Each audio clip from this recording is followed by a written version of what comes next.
నిన్నగాక మొన్న ఒక ఇంట్రెస్టింగ్ న్యూస్, సంచలనమైన న్యూస్ మన పత్రికా మిత్రుల కోసం చెప్తున్నా. మెదక్ ఎమ్మెల్యేలు అందరితో కలిసి హరీష్ రావు గారు మీటింగ్ పెట్టుకున్నారు.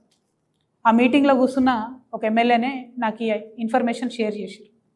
ఏమని, ఎన్టీ రామారావు గారు లాగా కేసీఆర్ గారు కూడా గొప్ప మనిషి, కాకపోతే ఆయన కొడుకుకి వారసత్వం లేదు, కాబట్టి బీఆర్ఎస్ పార్టీ నాకే వస్తుంది, మనం మెదక్లో అన్నీ కూడా గెలుచుకుందాము, తర్వాత బీజేపీతో అగ్రిమెంట్ పెట్టుకుందాము అని చెప్పి వారు స్పష్టంగా చెప్పినట్టుగా ఎమ్మెల్యే గారు నాకు చెప్పడం జరిగింది.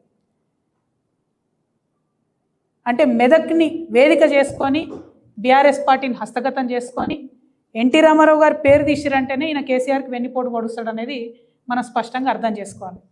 మరి బీజేపీలతో ఈయనకు అండర్స్టాండింగ్ ఉందని నువ్వెట్లా అంటావంటే, ఒక పేరు చెప్తున్నా రాసుకోండి, Raj Pushpa open sky villas. Raj Pushpa open sky villas, ఇది ఇంట్రెస్టింగ్ ఉంటుంది చాలా.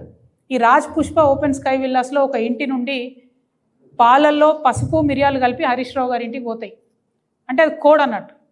అక్కడికి వచ్చే ఆర్ఎస్ఎస్ పెద్ద మనిషి మిరియాలు పసుపు కలిపిన పాలేది అవుతాడు పొద్దంతా. ఆయన ఎవరో మీరు ఇంటర్నెట్ వెతికితే మీకు తెలిసిపోతాడు. ఆ పెద్ద మనిషి ఆడికి వచ్చిన రోజు హరీష్ రావు గారి ఇంటికి పాలు పోతాయి అన్నట్టు. పోగానే హరీష్ రావు గారు ఆయన కార్యక్రమాలను బంద్ పెట్టుకొని ఆ ఇంటికి పోతాడు. అక్కడ ఆర్ఎస్ఎస్ పెద్ద మనిషితో పలు దఫాలుగా మీటింగ్ జరిగింది. ఈ టోటల్ అండర్స్టాండింగ్ ఏంటంటే బీఆర్ఎస్ పార్టీని హస్తగతం చేసుకొని వెన్నుపోటు వచ్చే రాజకీయం. సరే, నేను బీఆర్ఎస్ పార్టీలు లేను, బీఆర్ఎస్ పార్టీ ఏమైతే నాకేందో అది 1000 చెక్కలైనా 3 ముక్కలైనా నాకు వచ్చేది లేదు, పోయేది లేదు. కానీ ఇక్కడ హరీష్ రావు గుంటనక్క అనేటటువంటి వ్యక్తి యొక్క వ్యక్తిత్వం తెలంగాణ ప్రజలకు తెలవాలి కాబట్టి చెప్తున్నా.